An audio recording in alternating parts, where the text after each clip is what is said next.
As our Conor Knighton can report, humans aren't alone in their quest for the good life. Spread out across 200 acres in Northwest Louisiana, Chimp Haven is the world's largest chimpanzee sanctuary. Every detail, from the moat to the meal plan, has been designed to ensure the more than 300 residents here are getting the most out of their retirement years.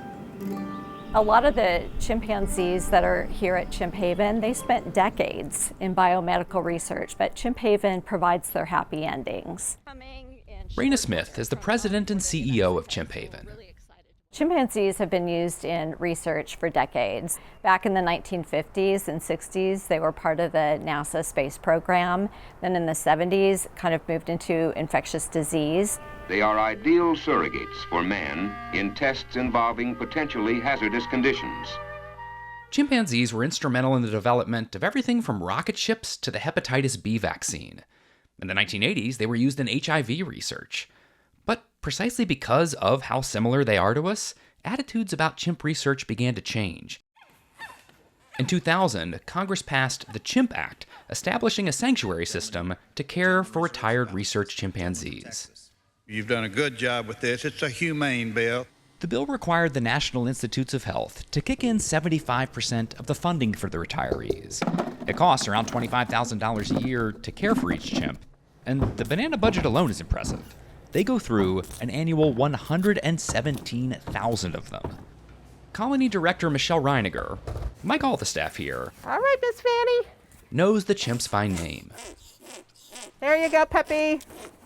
For you, what is it about chimps that make them different than any other species? I think it's their personalities. I like the sassy ones. I like the ones who you have to really work hard to get them to respond to you and to trust you. And when you get that trust, there's no feeling like it in the world to have that bond with an animal like that.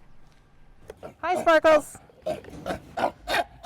Target. To minimize disease transmission, staff only interact with the chimps while wearing masks and gloves. Good job.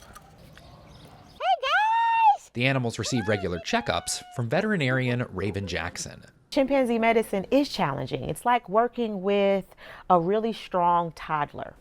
Each day I start with, am I smarter than the chimp? Are there days where you feel like they outsmart you? Oh, all the time.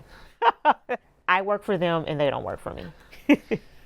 Since Dr. Jackson's patients were retired at different ages, plus a few are rescues or former pets, she treats a wide variety of conditions.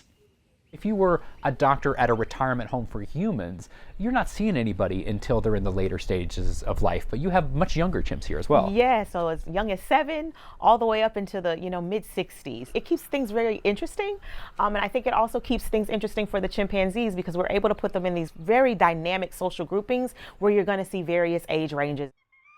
Each of the 30 or so groups has its own characteristics and alpha leader. They don't always get along, but they're quick to make up. They always want to reconcile, right? Very quickly. And so it taught me, like, hey, it isn't worth holding on to anything. Like, learn from the chimps. One day, a sanctuary like Chimp Haven may be unnecessary. 10 years ago, the NIH announced that it would no longer support any biomedical research on chimpanzees. While there are still some new arrivals, animals that the labs had initially deemed too challenging to move, eventually, there will no longer be chimpanzees retiring from careers they never chose. Do you think we owe a debt to the chimpanzees? Chimpanzees have given so much of their life to science, and we feel like it's our responsibility and the government's responsibility to care for those chimps for the rest of their life.